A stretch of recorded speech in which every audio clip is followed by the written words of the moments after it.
Muy bien, así damos comienzo a la tercera parte, 3 de 3, del Bhagavad Gita. Comenzó Miriam Rivera, el segundo día estuvo Zulma, y hoy está Reina Gutiérrez desde México, y bueno, 3 personas que son muy serviciales, muy entregados, muy apasionados por el estudio, y como fruto de su propia vida, hoy nos comparten la tercera parte del Bhagavad Gita. Reina, yo estoy súper contento que seas parte de este trío, ¿no? Gracias. De expositores del Bhagavad Gita. Así que, bueno, yo totalmente agradecido y todos los que te escuchamos. Así que, bueno, todo tuyo. Bueno, pues muchas gracias por venir a acompañarme en este momento. Y hoy les voy a compartir la tercera parte del libro del Bhagavad Gita, que así como Miri y Zulmi lo dijeron en su momento, a mí también me cautivó. Hay cosas que aún no veo, no alcanzo a ver o no comprendo del libro, pero la esencia de él la tengo y eso es lo que voy a intentar compartirles. Bien, primero vamos a ver qué es el Bhagavad Gita. Uy, todavía se me hace bolas. Bueno, el libro se divide en 3 secciones para comprender su estudio. Cada sección se compone de 6 capítulos para dar un total de 18 capítulos. Tiene una introducción y tiene un epílogo. Para la interpretación de estos capítulos, yo me basé en la conferencia que David nos dio hace algún tiempo y también en la explicación que Isaac Bhaktu Dasa, coordinador de predicación de la congregación ISK, nos hace de las 3 secciones del libro para su mayor comprensión. Tanto el video de la conferencia de David como los videos de Isaac Bhaktu Dasa los pueden encontrar en YouTube. Bueno, esta persona divide el libro en estas 3 secciones. La primera, él la subtitula como Amnesia y a cada capítulo le da también un título que en la primera sección que Miriam nos compartió, el primer capítulo lo llamó Lamentación, el segundo Identidad, Trabajo, Conocimiento, Resultado y Pensar. Después la segunda sección, que fue la que nos compartió Zulma ayer, Bhaktu hace una analogía como con una entrevista de trabajo en la que Krishna le ofrece un trabajo a Arjuna. Y en el capítulo 7 le explica quién es el jefe en este trabajo, que todos tenemos un seguro de vida, le entrega claves y bhaktas, le da las formas del trabajo, y al final le entrega como un contrato, ¿verdad? Y esta tercera sección que yo les voy a compartir hace la analogía desde una prisión y nos dice que el mundo material es una prisión. Y en el capítulo 13 nos dice quién es el abogado que nos va a ayudar a salir de esta prisión.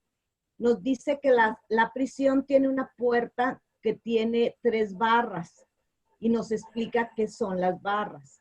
Nos entrega un mapa en el capítulo 15 para que podamos transitar a través de la prisión y podamos encontrar la puerta de salida. En el capítulo 16 nos habla de los prisioneros que hay en esta prisión y en el 17 nos entrega la llave de la puerta y en el 18 nos invita a seguir. Bien, entonces vamos a pasar al capítulo 13, que en el libro se titula El conocimiento, el campo y el conocedor. Bhaktu lo subtitula como el abogado, el señor que actúa como abogado. Krishna en este capítulo nos explica que él es el observador, él es quien permite que las cosas sucedan o no sucedan. Y nos dice que él es el abogado que nos va a ayudar a salir de esta prisión que nos tiene condicionados para que lo podamos servir libremente. Durante el capítulo 13 hay un diálogo que mantiene Arjuna con Krishna, en el que le va haciendo una serie de preguntas. En el verso 1 le pregunta qué es el campo Y Krishna le responde, el campo es el cuerpo de Arjuna. Recordemos que Arjuna nos representa a cada uno de nosotros. En el verso 2 le dice que quién es el conocedor de este campo. Y le dice que Krishna le responde, yo soy el conocedor de todos los campos. En el verso 20 le pregunta qué es la naturaleza. Y Krishna le contesta, dice, de la naturaleza surgen todas las cosas materiales. Es la hacedora, es los instrumentos para hacerla y es las cosas una vez hechas. Todo esto lo hablan en el verso 20. Y también le dice que la naturaleza es la madre. Perdón. En el verso 11, Arjuna le pregunta qué es el conocimiento. Krishna responde, Brahman es el conocimiento. Es el Padre que da vida a todas las cosas. Y en el verso 12 le dice, ¿cuál es la meta del conocimiento? Y le dice, Brahman es la meta del conocimiento. Es lo que debe ser conocido, carece de principio y de fin, y está más allá de lo que es y de lo que no es. Y también nos dice que el conocimiento de Brahman está presente en todo, y todo es sostenido por él. Aparece con atributos y con cualidades, pero que es libre de ellos. Que aún estando en las formas, es independiente de las formas. Isbaku nos pone un ejemplo para que nosotros podamos comprender esta parte. Y nos dice, imaginen una cadena de oro que tiene como materia prima o como material el oro. Dice, parece que el oro es una cadena, pero sin embargo, el oro es independiente de la cadena. El oro no toma los atributos de la cadena, que si es ancha, que si es delgada, que si es larga o que si es corta, ni tampoco toma sus cualidades. El oro es totalmente independiente de la cadena. Si la cadena se rompe, ¿qué nos queda? Nos queda el oro. El oro puede adoptar la forma de un anillo, de una pulsera, de una cadena, de un collar, de un vaso, de lo que sea, ¿verdad? Entonces el oro permite la existencia de la cadena. Por lo tanto, la cadena depende del oro para su existencia. Sin embargo, el oro no necesita la cadena para ser. Lo mismo sucede con el campo y con el conocedor del campo. Entonces, el mensaje que nos deja este capítulo es que seamos conscientes de que Krishna quiere ayudarnos y la primera forma es estando con nosotros como nuestro abogado que nos va a liberar y está las 24 horas del día, los 7 días de la semana y los 365 días del año. En este capítulo, David nos hacía ver que quien reconoce al Dios que vive en cada uno de nosotros y quien reconoce también al Dios que late en todo lo creado como uno solo, no puede herir a otros, pues en ellos se ve a sí mismo y al reconocerlo se podrá disolver en él. El capítulo 14 se titula Las tres gunas. Y aquí Isbaku nos dice que el mundo material es como una prisión. Y también lo subtitula como las tres barras, las tres fuerzas de la naturaleza o las tres barras de la prisión. Aquí nos explica que también lo podemos llamar como modalidades, ya que las tres fuerzas de la naturaleza son el modo en que se opera en este mundo material. El Bhagavad Gita nos dice que este mundo tiene una puerta que está compuesta de tres barras que son Stava, Rajas y Tama. La primera fuerza, que es Stava, está regida por la bondad, por la pureza, la inteligencia, la vida pulcra y la felicidad terrena. Y esta nos apega a la felicidad y a la comodidad. Cuando la luz brilla a través del cuerpo, está sometiendo al hombre. Y en la muerte nos lleva a regiones puras y a buscadores de la verdad. Si te riges por la fuerza rajas, que es la pasión, ella te lleva a la ansiedad, persigue logros, apegos, empuja a la acción y al apego de resultados. Y también nos lleva a la búsqueda de aventuras y de logros. Y en la muerte, si te riges por esta fuerza, en la muerte renaces para vivir entre seres con actividades agitadas. Y la última fuerza se llama tamas, que está regida por la ignorancia. Esta fuerza debilita el alma, te lleva a la oscuridad, a la confusión, a la apatía y a la negligencia. Y nos apega a la vagancia y a la pereza. En la muerte, si te riges por esta fuerza, renaces entre criaturas irracionales. Entonces, recordemos que Krishna se presenta en esta sección como el abogado del corazón. Krishna entonces nos enseña cuál es la manera más viable de vivir para que eventualmente alcancemos la liberación. Al final de esta sección, Krishna nos dice que la mejor manera de liberarnos de esta prisión es con el servicio devocional. Nos explica que el servicio devocional es más poderoso aún que la energía material y que todos los que emprenden el camino espiritual automáticamente comienzan a romper las barras de la prisión. Acá David nos dijo que cuando tomamos conciencia de que todo lo que vemos separado es uno, que cuando tomamos conciencia que no hay separación entre las cosas y no hay niveles, también nosotros nos vamos a disolver en Dios. Bien, el capítulo 15 se titula en el libro El Señor y su devoto. Isbáculo lo nombra la conexión o es donde nos entregan el mapa para recorrer la prisión. Krishna nos dice que aquel que vive en carne la sabiduría de los Vedas será liberado de esta cárcel. Aquellos que practican la meditación y se esfuerzan con determinación, ven y sienten como Él mora en su interior. Y nos habla de que hay dos principios fundamentales. Uno es el perecedero, que es la creación y todo lo que ella contiene. Y el segundo es lo imperecedero, que es lo que no cambia, lo que es inmutable. Y nos habla de un principio supremo, que es el eterno Señor que penetra todo y sostiene al universo entero. Todo esto lo vamos a encontrar en los versos 16, 17 y 18. En el verso 1 nos hablan del árbol de la transmigración y nos dan el significado de él. Nos dice que con las raíces hacia arriba y con las ramas hacia abajo, así es el eterno Ashvata, que es lo puro, que es el Brahman, el inmortal.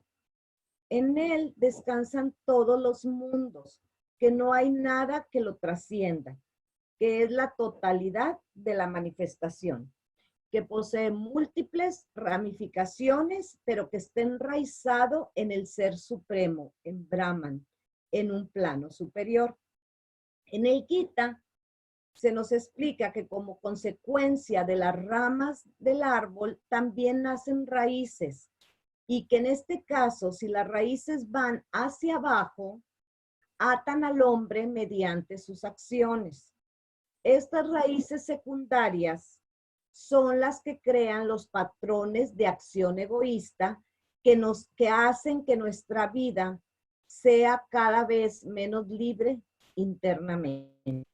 Todo esto lo podemos encontrar en los versos del 1 al 3 del capítulo 15. En este capítulo, Krishna nos explica los beneficios de conocer los Vedas. Nos dice que si nosotros seguimos el mapa, que es el libro de los Vedas, obtendremos una conexión con él. Habla específicamente del desapego material. Entonces, para poder salir de esta prisión material, debemos cortar el árbol, debemos salir de este mundo y para eso nos entrega el libro de los Vedas como nuestro mapa para poder lograr la conexión con el Ser Supremo. Y aquí David nos dice algo muy importante que me gustaría que lo guardaran en su corazón. Nos dice que por más que hagas, leas y aprendas de todo, si no hay un corazón sincero, si no ves a Dios en todas las cosas, si no hay paz y armonía interior, todo aquello que leas y aprendas carece de significado. ¿Okay? Bueno. El capítulo 16 nos habla de lo divino y lo demoníaco, que es la naturaleza de los prisioneros. Aquí nos hablan de los tipos de prisioneros que vamos a encontrar en la prisión material, los de naturaleza divina y los de naturaleza demoníaca. Y nos habla de las cualidades de cada uno. Yo aquí en la diapositiva les escribí todas las cualidades que tienen los de naturaleza divina y todas las que tienen los de naturaleza demoníaca. Y nos dice que en una prisión hay secciones donde hay prisioneros de máxima seguridad y otras secciones donde hay prisioneros de mínima seguridad. Y nos dice que nosotros debemos ser conscientes con qué tipo de personas nos asociamos para avanzar espiritualmente o para afectar nuestra vida material. Y nos dice que las cualidades de la naturaleza divina las tienen todos aquellos que ya han nacido al camino espiritual. También en este capítulo nos habla de que hay 3 puertas que debemos evitar transitar, porque ellas nos conducen a una condición infernal. Estas puertas son la lujuria, la ira y la codicia. David aquí nos explicó que todos los que son de naturaleza demoníaca carecen de principios y tienen una conducta irreverente, que son acosados por pensamientos impuros, y todo esto los esclaviza en las redes de la ilusión. En el capítulo 14, Arjuna le pregunta a Krishna que cómo podemos liberarnos de trascender las 3 fuerzas de la naturaleza. Y en el capítulo 15, Krishna le da la primera respuesta a Arjuna y le dice que a través de los Vedas. Y en este capítulo 16 le da una segunda respuesta y le dice que siguiendo a los hombres de naturaleza divina. Entonces ya tenemos las 2 respuestas que necesitamos para liberarnos de esta prisión. Siguiendo la lectura y la sabiduría de lo que nos dan los Vedas o los libros sagrados, y siguiendo o asociándonos con personas que son de naturaleza divina. El capítulo 17 en el libro se llama Las 3 clases de fe. Aquí Isbaku lo llama como la llave, que nos entregan la llave de la puerta de la prisión. Y aquí nos explican que hay 3 clases de fe y de acuerdo a la fe que tiene, así es el hombre. Y las clasifican en varias áreas: al Dios que adora, a los alimentos que consumen, a los sacrificios que hacen, a la armonía en la que viven y a la caridad que ofrendan. Y la fe de luz o sádvica es los que adoran a Dios o Brahman, consumen alimentos que dan salud, equilibrio mental, vitalidad y vigor. Los sacrificios que hacen son sin apegos a los frutos y de acuerdo a la ley. La armonía en la que viven es paz mental, silencio, autocontrol, amables y de corazón puro. Y la caridad que ofrendan es a la persona adecuada en el momento y en el lugar oportuno, desapegados de la recompensa. La fe de fuego rajásica adoran a los dioses de poder y riqueza. Consumen alimentos agrios, picantes, salados y ardientes. Los sacrificios que hacen son siempre con expectativas de recompensa. La armonía en la que viven es el deseo de reputación fama y honores, y la caridad que ofrendan en espera de recompensa inmediata o futura.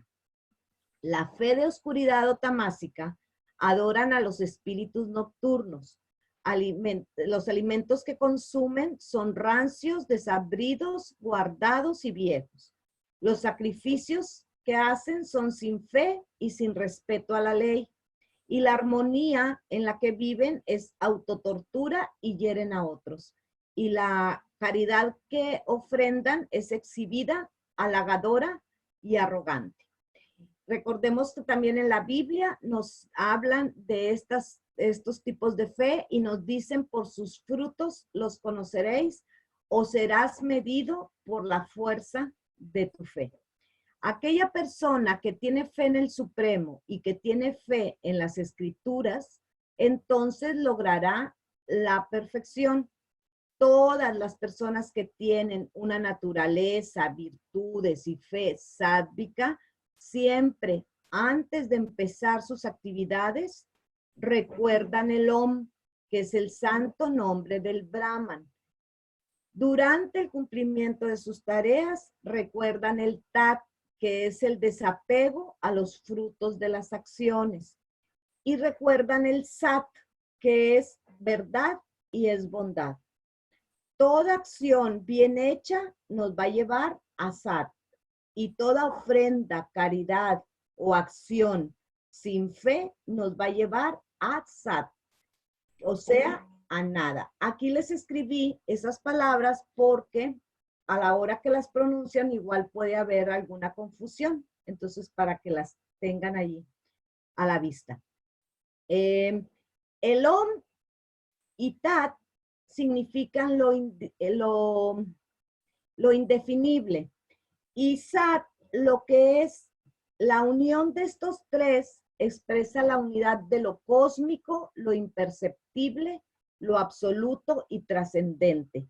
Igual lo podemos usar como un mantra para cantarlo, el Om Tat Sat. Y yo lo asocio en la filosofía cristiana con la Santísima Trinidad, que sería el Padre, el Hijo y el Espíritu Santo. Yo aquí recordé que David siempre nos ha dicho que antes de abrir los ojos por la mañana, entreguemos el día al Padre, que nos conectemos en verticalidad con la totalidad, para que cada pensamiento, palabra, sentimiento y acción que hagamos esté llena del Espíritu. Bien, el capítulo 18 se titula La liberación mediante la devoción. Y aquí lo subtitula Isbakú como sígueme. Es la invitación a seguirlo. El secreto de la perfección. Y nos dice en el final del libro, nos habla de la perfección de la renunciación, que no es estar desapegado de los deberes que tenemos en este plano, ni tampoco estar apegados a esos deberes. La perfección de la renunciación es hacer los deberes prescritos con el único propósito de complacer y de servir al Ser Supremo y hacerlo como una ofrenda al Señor. La perfección significa librarnos del mundo material y la única manera de lograrlo es adorando a Krishna, sirviéndolo y siguiéndolo. Krishna le dice a Arjuna, sígueme, ríndete ante mí y salgamos de esta cárcel material y volvamos al mundo espiritual. Hay 3 beneficios que Krishna nos asegura que obtendremos al seguirlo. El primero es el servicio devocional. El segundo, regresar al mundo espiritual. Y el tercero, ser el devoto más querido. Una persona que estudia el Bhagavad Gita va a obtener moralidad, victoria y fuerza. ¿Y cómo podemos aplicar todo esto en nuestra vida diaria? Krishna me explica que este cuerpo es una prisión material y que Él está conmigo siempre y me quiere liberar de esta prisión para volver junto a Él al mundo espiritual. A través de cada capítulo me va dando indicaciones necesarias para lograr liberarme y volver a Dios. ¿Qué indicaciones me da? Primero me dice de qué está formada la puerta de la prisión, que la fuerza de la bondad es el camino más viable para alcanzar la liberación. En segundo lugar, me da un mapa donde me muestra cómo es la cárcel y cuál es el recorrido que debo hacer para alcanzar la puerta de salida.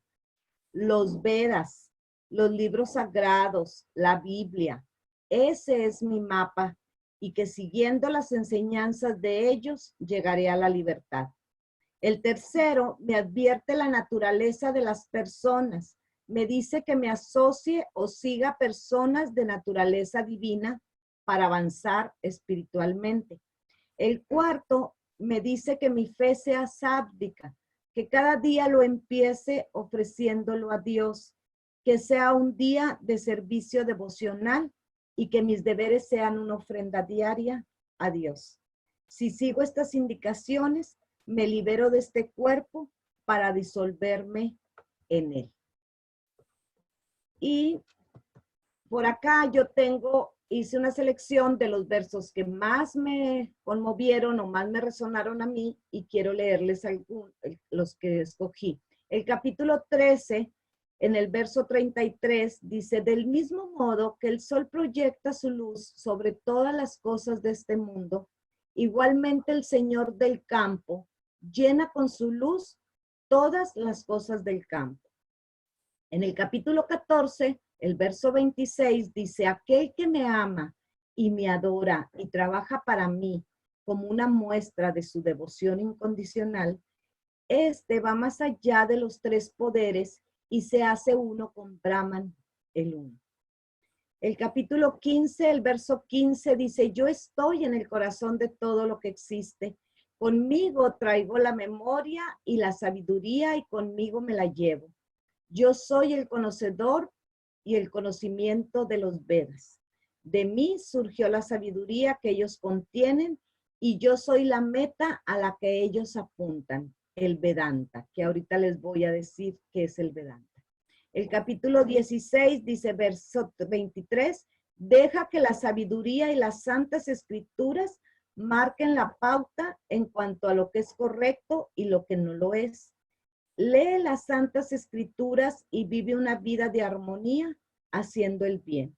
Y el capítulo 17, el verso 26. Sat es verdad y es bondad.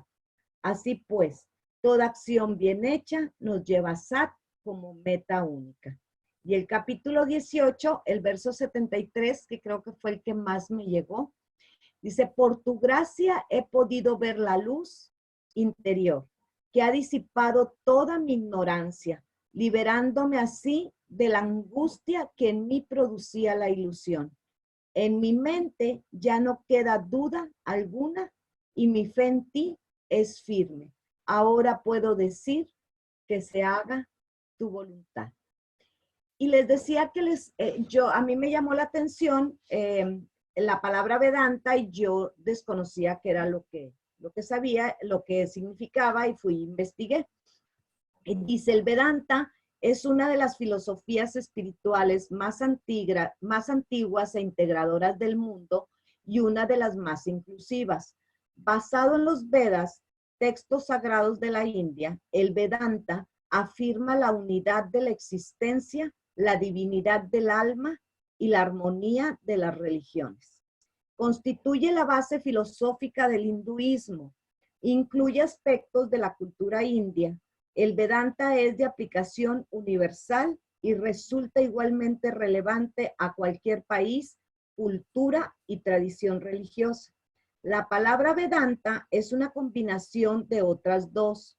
Veda, que significa conocimiento, y Anta, que significa el fin de o la meta de. En este contexto, la meta del conocimiento no es intelectual, como el conocimiento limitado que adquirimos al leer libros. Este conocimiento se refiere al conocimiento de Dios y de nuestra naturaleza divina. Por lo tanto, el Vedanta es la búsqueda del autoconocimiento o descubrimiento de nuestro propio ser y por ende la búsqueda de Dios. El Vedanta declara que todas las religiones enseñan las mismas verdades esenciales sobre Dios, el mundo y las relaciones humanas. Las religiones del mundo ofrecen diversos senderos para llegar a Dios, todos válidos y todos auténticos. Los mensajes contradictorios que encontramos entre las religiones se deben más a la doctrina y al dogma que a la realidad de la experiencia espiritual. Bueno, pues muchísimas gracias. Esta es mi presentación. Espero que les haya, mi entendimiento les haya aclarado y les haya dado una buena exposición. Muchísimas gracias.